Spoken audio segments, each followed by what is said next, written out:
शेतकरी बांधवांनो नमस्कार. वेदांत ॲग्रो फार्मिंग या यूट्यूब चॅनलवरती आपलं सहर्ष स्वागत आहे. आज आपण ट्रॅक्टरचा रिव्ह्यू 1 वर्षानंतर, जसं की 4 व्हीलरचा असतो 2 व्हीलरचा असतो त्याच पद्धतीने आपण ट्रॅक्टरचा म्हणजे शेतकरी मशागत करतो, मेहनतीनं ट्रॅक्टर घेतो, त्याच्यासाठी आपण हा रिव्ह्यू बनवत आहोत. या रिव्ह्यूमध्ये काय करायचं आहे की आपल्याला म्हणजे भरपूर व्हिडिओ आले की बाबा ऑइल लिकेज होतं किंवा हायड्रोलिक पॉवर कमी आहे किंवा चांगलं चालत नाही, असे निगेटिव्ह भरपूर व्हिडिओ आले. परंतु मी स्वतः शेतकरी आहे, मी स्वतः वापरतोय हा ट्रॅक्टर. शेतकऱ्यांसाठी कसा वरदान आहे किंवा 1 वर्षाच्या नंतर रिव्ह्यू काय असतो याच्याबद्दल आपण बघणार आहोत की बाबा प्रत्येक गोष्टीचा रिव्ह्यू बघितल्याशिवाय आपण ट्रॅक्टर असेल म्हणजे 2 व्हीलर असेल, मोबाईल असेल, कुठल्याही गोष्टी असतील, ॲटोमोबाईल सेक्टर असेल किंवा टेलिकम्युनिकेशन असेल किंवा आपलं इवन आपण कपडे जरी घेत असतो तरी त्या कंपनीबद्दल रिव्ह्यू बघतो की बाबा आपल्याला खरंच ती गोष्ट चांगली आहे का किंवा एखाद्यानं वापरली असेल. मी स्वतःही म्हणजे 3 ते 4 महिने रिसर्च करून हे ट्रॅक्टर घेतलेलं आहे की बाबा लहान ट्रॅक्टर कुठल्या पद्धतीनं, किती लहान किंवा ऊसाची आंतरमशागत असेल याच्यासाठी आपल्याला कुठल्या प्रकारचं ट्रॅक्टर घेता येईल. आपण आज स्वराज टार्गेट 630 याचा आपण हे रिव्ह्यू बघतोय.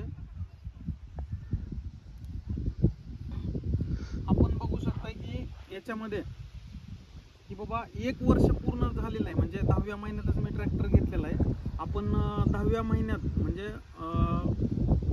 ऑक्टोबर 2024 मध्ये ट्रॅक्टर घेतलेला आहे, परंतु आज ऑक्टोबर 25 मध्ये म्हणजे क्लिअर 1 वर्ष मी स्वतः वैयक्तिक माझ्या शेतामध्ये, ही जमीन जी आहे ती पूर्णतः माझीच आहे, याच्यामध्ये आपण वापर केलेला आहे. वापर करून आज बघू शकता आज आपण शेतासाठी म्हणजे सोयाबीन काढून आपण याच्यासाठी मोगडण केलेलं आहे. मोगडण करून पाळी करून परत दुसरी पाळी करतोय की बाबा हे जे तण उगवलेलं दिसतंय तुम्हाला हे म्हणजे सोयाबीनच आहे, परंतु ते आपल्यासाठी आता तण आहे. म्हणजे खरीप आणि रब्बी याच्यामधला जो फरक आहे तो तण जे येत आहे ते खरीप मधलं जे तण आहे ते रब्बीसाठी आपल्याला अडथळा ठरू शकते. आपण या ट्रॅक्टरचा रिव्ह्यू काय बघणार आहे की बाबा ऑइल लिकेजचा प्रॉब्लेम कुठं कुठे येऊ शकतोय की हे जे आहे आपण 4 व्हील ड्राईव्ह आहे, त्या 4 व्हील ड्राईव्ह मध्ये इथे एक येऊ शकतो, परंतु आपण 1 वर्षाच्या नंतर पाहतोय कुठल्याही पद्धतीनं इथं ऑइल लिकेजचा प्रॉब्लेम दिसत नाही आपल्याला. आपण बाकी पाठीमागे एक बघू शकतोय की आपण याच्यामध्ये रोटावेटर जोडतोय इथं किंवा आपण हायड्रोलिकची ट्रॉली जोडतोय, त्याच्यामध्ये आपण बघू शकतो की बाबा इथंही कुठं तुम्हाला म्हणजे ऑइल लिकेजचा प्रॉब्लेम कुठेही दिसत नाही.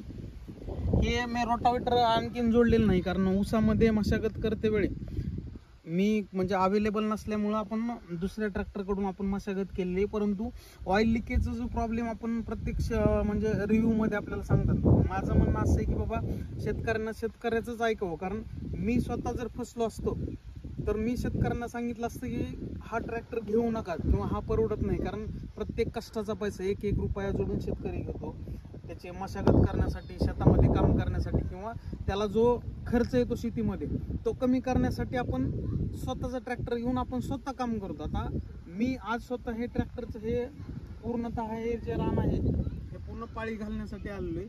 म्हणजे डेमो देण्याचं कारण एकच आहे की शेतकऱ्यांना कळावं की बाबा कुठला ट्रॅक्टर खरंच चांगला आहे. आता आपण महिंद्राचा आहे, कुबोटा आहे, जॉन डियर आहे, VST आहे, प्रत्येक ट्रॅक्टर म्हणजे मी रिसर्च काय करतोय की बाबा प्रत्येक शेतकऱ्याला परवडेल कसं की बाबा मेंटेनन्स कॉस्ट कमी यायला पाहिजे किंवा स्पेअर वगैरे जे असतात त्या ट्रॅक्टरचे स्पेअर इझिली अवेलेबल व्हायला पाहिजेत. आपण पाळी जोडलेली आहे ट्रॅक्टरला, याच्यामध्ये वजन कुठल्याही प्रकारचं आपण ठेवत नाहीत किंवा आपल्याला काय होतं की शेतीमध्ये काम करताना म्हणजे बैलची शेती असेल किंवा ट्रॅक्टरची असेल त्याच्यावरती काय होतं की वजन ठेवावं लागतं की जेणेकरून चांगल्या पद्धतीनं मशागत होईल. पण आज आपण बघू शकतोय की हे मी पूर्णतः हे जी पाळी घातलेली आहे ते विदाऊट वजनची का घातली आहे की त्याचं हायड्रोलिक पॉवर जे आहे ट्रॅक्टरचं हे ते एकदम मजबूत आहे की बाबा शेतकऱ्यांना दुसरं काही दगड बघ किंवा कुठलंही वेट बघ हे ठेवून त्यांना मशागत करावी लागते. परंतु याचं स्वराज टार्गेटचं हायड्रोलिक पॉवर एकदम चांगलं आहे हे मला माझ्या वापरामधून समजलेलं आहे. आपण बघू शकताय की इथं काय करायचं शेतकऱ्यांनी की हे नांगर असेल, पाळी असेल, मोगडा असेल किंवा हे असेल पेरणी यंत्र असेल, याच्यामध्ये काय करायचं आहे की इथं 3 पॉईंट दिलेले आहेत आपल्याला कंपनीनं, 1, 2 आणि 3 अशा 3 पॉईंट मधल्या पॉईंटला जर लावलं तर ट्रॅक्टर लोडवरती येत नाही किंवा आपल्याला म्हणजे याच्यावरती वजन ठेवण्याची कुठलीही गरज नाही. आपल्याला काय करतं, हायड्रोलिक चांगल्या पद्धतीनं काम करतं. हे टॉप लिंक जे आहे ते अशा पद्धतीनं आपण लूज जर केली तर याच्यावरती वजन ठेवण्याची कुठलीही गरज नाही. आपण दुसरा एखादा फायदा काय बघू शकतो की हे आता मी पाळी घालण्याचं काम करतोय, ह्याच्यामध्ये काय केलेलं आहे, हे जे गेअर आहेत हाय, मीडियम आणि लो, याच्यामध्ये मीडियम वरती काय केलेलं आहे, आपण मीडियम वरती ठेवलेलं आहे ट्रॅक्टर. हे आपल्याला हे आता सध्या कामाचं नाही, हे टोटली म्हणजे रोटावेटर किंवा मळणी मशीन जोडण्यासाठी आहे. हे आपण उपयोग केलेला नाही आहे त्याचा. परंतु मीडियम वर जर ठेवून जर आपण इकडे जर आपण पाहिलं किंवा ट्रॅक्टर मध्ये काय केलेलं, मीडियम वरती ठेवून इथं सेकंड पॉइंटला आपण टॉप लिंक जोडलेली आहे. सेकंड पॉइंटला जोडून हे आपण सेकंड म्हणजे हा जो आहे हा गिअर न्यूट्रल झालेला आहे, याच्यामध्ये आपण हे सेकंड वरती हे ट्रॅक्टर चालवतो. म्हणजे सेकंड वरती काय होतं की आपल्याला एक महत्वाचा मुद्दा सांगायचा म्हणजे की या ट्रॅक्टरनं मी गेली 1 वर्षभर काम करतोय. 1 वर्षामध्ये मला असा अनुभव आलेला आहे की उन्हाळ्यामध्ये जर आपण पाळी घालत असतो म्हणजे पूर्णतः कोरडं असतं, त्याला वसन वगैरे लागत नाही. आपल्या शब्दामध्ये की वसन लागलं तर आपल्याला काय होतं त्रास, ट्रॅक्टर थांबवणं, खाली उतरणं, ते काढणं, ह्याच्यामध्ये म्हणजे एक काय होतं की लॉस असं होतं की एक 300 ते 400 मिली डिझेल एक्स्ट्रा लागतं. परंतु आज मी जस्ट एक ट्रायल अशी घेतली की हे पूर्ण जो रेडियस आहे हा 1.5 ते 2.25 एकरचा आहे. परंतु मी 600 रुपयाचं डिझेल टाकलेलं आहे. डिझेल 600 रुपयाच्या डिझेलमध्ये 100% पाळी होईल. म्हणजे ऑन एन ॲव्हरेज जर बघितलं आपण तर 300 रुपयाचं डिझेल प्रति एकरी लागतं. 300 रुपयाचं जर डिझेलमध्ये 1 एकर जर होत असेल तर शेतकऱ्यांसाठी खरंच स्वराज ट्रॅक्टर हा वरदान ठरतोय. कारण आपण पाहू शकता की बाबा 300 रुपये म्हणजे असं जनरली बाजारात जर बघितलं आपण दुसऱ्याकडून शेती करतोय 1000 रुपये 1200 रुपये. आता एवढी हे याच्यामध्ये ओल आहे की यावेळेस अतिवृष्टी झाल्यामुळं आपण हे वलीमध्ये बघू शकताय, हे अशा पद्धतीनं ओल आहे. ह्या ओलीमध्ये पण 300 रुपये लिटर म्हणजे 300 रुपये एकर मध्ये जर आपलं काम होत असेल तर शेतकऱ्यांसाठी नक्कीच हा ट्रॅक्टर वरदान ठरू शकतो.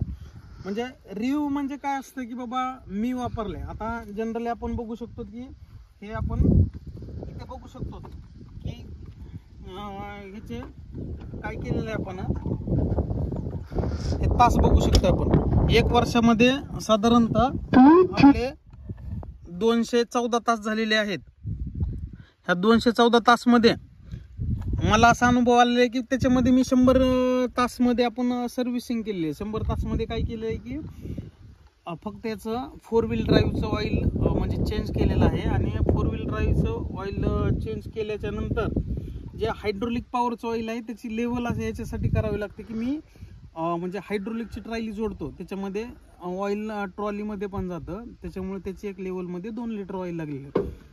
म्हणजे आपण साधारणतः 100 तास म्हणजे 100 तासाला आणि 250 तासाला आपण सर्व्हिसिंग करतो. परंतु मी एकच सर्व्हिसिंग केली आहे, त्याची साधारणतः कॉस्टिंग एक 1600 ते 1800 रुपये आली होती की फक्त आपण 4 व्हील ड्राईव्हचं ऑइल टाकलं होतं.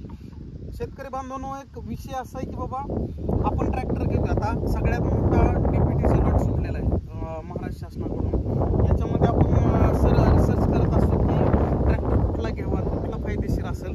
मी तर सांगू इच्छितो की बाबा मी स्वतः चालवतोय, जसं जसं मला वेळ भेटेल त्या पद्धतीनं मी चालवतोय. परंतु हा ट्रॅक्टर एवढा म्हणजे मजबूत आणि इथं हायड्रोलिक पॉवर जर आपण बघितली तर एकदम चांगल्या पद्धतीने. आता भरपूर कमेंट येतात मला व्हिडिओमध्ये की बाबा नांगर जोडात, पण नांगर जोडण्याचा हा पिरियड नाही आहे. उन्हाळ्यामध्ये नक्कीच मी 30 ते 35 HP नांगर जोडलेला, कारण शेतकऱ्यांना पण पावर कळाली पाहिजे बाबा नांगरणी जर झाली तर सगळ्याच गोष्टी आपण ट्रॅक्टरच्या माध्यमातून आपण म्हणजे माझ्या स्वतःच्या ट्रॅक्टरनं मी करू शकतो की बाबा असं नाही की बाबा लहान ट्रॅक्टर आहे आणि ह्याच्यामध्ये लहान ट्रॅक्टरमध्ये नांगर हा ओढू शकत नाही. पण 29 HP पॉवर असल्यामुळं हा ट्रॅक्टर कधीही असं म्हणजे लोडवरती येत नाही किंवा असं चाक फिरत नाही.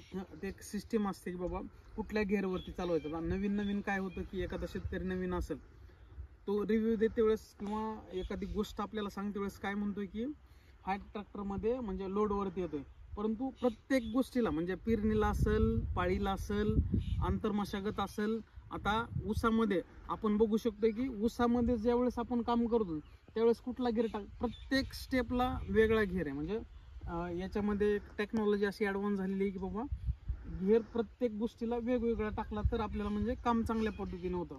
हे आपण बघू शकतो, हे 3.5 फुटाचं अंतर आहे याच्यामध्ये. 3.5 फूट म्हणजे आपण जनरली काय करतो, शेतकरी 4.5-5 फुटापर्यंत सरी काढतो. म्हणजे दोन्ही साईडनं जर 1-1 फूट गेलं तर आपलं तरी 3.5 फूटमध्ये हा ट्रॅक्टर एकदम कम्फर्टेबल चालतो. आता याचा अवजार जर बघितलं तर आपण क्लिअर 3.5 फुटाच्या हिशोबानं का बनवलं की ऊसामध्ये आंतरमशागत करते वेळेस याला म्हणजे कुठल्याही पद्धतीचा प्रॉब्लेम येऊ नये. आपण म्हणजे हे एक असं वरदान समजू शकतो की बाबा ऊसामध्ये किंवा आपण हे पाळीचं काम करतोय, मोकड्याचं काम करतोय, नांगर पण जोडी आहेत, रोटावेटर सगळ्यात चांगलं चालतंय. रोटावेटरचं पण म्हणजे आता हे आपण ऊस बघतोय, माझा टोटली एक 7 ते 8 एकर ऊस आहे.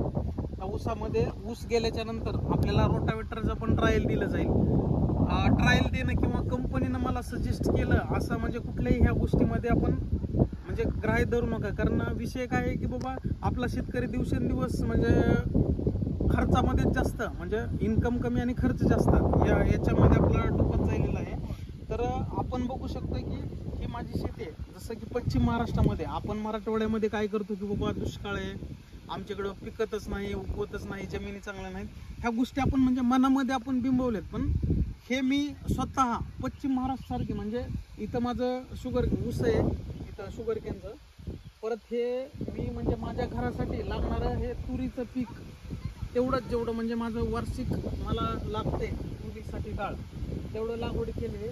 आणि हे आपण बघू शकता की बाबा याच्यामध्ये पूर्णतः जे कंपाऊंड करतो आपण कंपाऊंडसाठी वेस्टेज खर्च न करता हे आपण झाडं लावलेली म्हणजे पूर्ण टोटल माझी 10 एकर जमिनीमध्ये असे पूर्ण राऊंडमध्ये झाड लावले. म्हणजे थोडं जरी आपली जमीन पडीक राहिली तरी परंतु आपल्याला फायदा याचा असा होतो की मी शेतामध्ये आलोय, मला त्या सीझनमध्ये काय आहे ते फळ मला स्वतःला भेटायला पाहिजे. माझ्या म्हणजे निरोगी आयुष्य ठेवण्यासाठी अशा पद्धतीने आपण लागवड केलेली आहे. फायनली एकच सांगायचं आहे शेतकरी मित्रांनो, आपण जे हे करतोय हे फक्त की बाबा शेतकऱ्यांनी एखादा ट्रॅक्टर घेतोय की प्रत्येकाला माहीत नसतात, काही गोष्टी नवीन असतात. त्याच्यामध्ये काय होतं, नवीन असल्यामुळं की बाबा कुठलं घ्यावं कुठलं नाही सजेशन भरपूर येतात, कंपनीचे लोक येतात सांगतात की आपल्याला हा ट्रॅक्टर म्हणजे प्रत्येक जण माझं काही चांगलं आहे हे सांगण्याचा प्रयत्न करतो. त्याच्यामुळं आपण हा जो ट्रॅक्टर आहे ते आता रिव्ह्यू म्हणजे पहिल्या व्हिडिओमध्ये पण मी सांगितलेलं आहे. म्हणजे ज्यावेळेस मी ट्रॅक्टर खरेदी केला 1 वर्षापूर्वी तो पण व्हिडिओ आहे आपल्या चॅनलवरती. आणि आज हा 1 वर्षाच्या नंतरचा रिव्ह्यू याच्यासाठी बनवतोय की शेतकरी आपला बुडला नाही पाहिजे किंवा त्यांना एखादी गोष्ट घेते वेळेस रिव्ह्यू कुणाचा बघावत की बाबा खरंच त्या व्यक्तीनं ती गोष्ट वापरली आहे का, किंवा असं नाही की बाबा कंपनी प्रत्येक गोष्ट सांगते की बाबा हे माझं चांगलंच आहे. प्रत्येक कंपनी म्हणजे एखादं प्रोडक्ट लॉन्च करते ती त्यावेळेस सांगते बाबा माझं प्रोडक्ट चांगलं, प्रत्येक बेस्टच आहे. परंतु शेतकऱ्यांना काय परवडतं किंवा आता कॉस्ट कटिंग म्हणजे कमी पैशामध्ये काम कसं होईल हे शेतकऱ्यांना बघितलं पाहिजे. तर शेतकऱ्यांना बघते वेळेस काय आहे की बाबा मला 3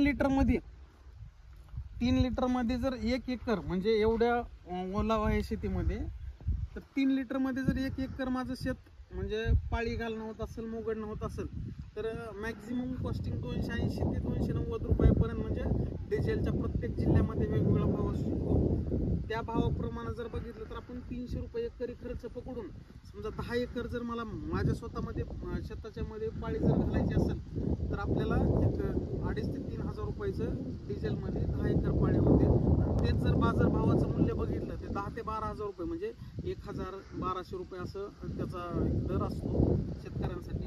म्हणजे दुसऱ्याकडून जर आपण भाड्यानं ट्रॅक्टर लावून करत असतो तर आपल्याला हा रिव्ह्यू कसा वाटला किंवा याच्याबद्दल आपल्याला काही सांगायचं असेल तर नक्कीच कमेंटमध्ये सांगू शकतात. परंतु लास्टला एकच सांगतो मी की बाबा आपण हे ट्रायल पण बघू शकतो की हे हायड्रोलिक पॉवर कशा पद्धतीनं काम करते. मग याच्यामध्ये काय होतं, हायड्रोलिक पॉवर काम करत असताना आपण चेक करू शकतो की बाबा असं नाही की मी सांगितलंय आणि म्हणजे आपण क्लिअर केलेलं आहे. आपण बघू शकतोय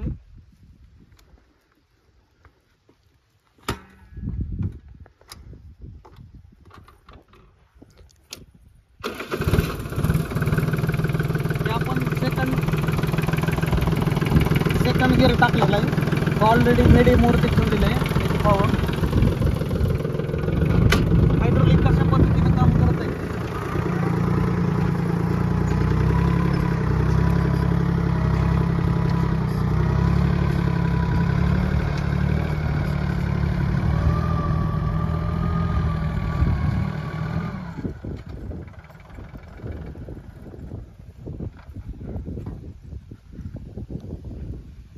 अशा पद्धतीनं जर काम करत असेल, आता आपण पाहिलेलं आहे की बाबा तिथून इथपर्यंत मी आणलेलं आहे ट्रॅक्टर, याच्यावरती कुठलाही भार नाही किंवा हायड्रोलिक पॉवर कुठल्या पद्धतीनं काम करते हेच जर शेतकऱ्यांनी खरंच लक्षात घेतलं.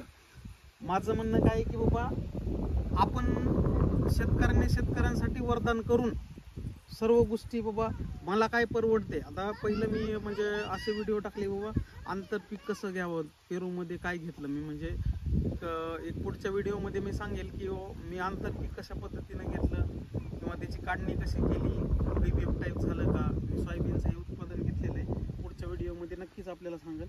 परंतु ट्रॅक्टरबद्दल जो मी आज व्हिडिओ टाकतोय हे प्रत्येकाला म्हणजे हे डेमो असं दाखवतोय की मी एक शेतकरी, माझा शेतकरी राजा हा नक्कीच याच्याबद्दल विचार करेल की कुठल्या कंपन्या ट्रॅक्टर घेणं हा आपला वैयक्तिक भाग आहे.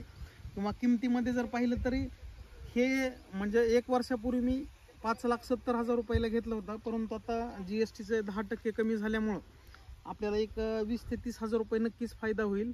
एक 5,40,000 50,000 पर्यंत आपल्याला ट्रॅक्टर मिळायला पाहिजे.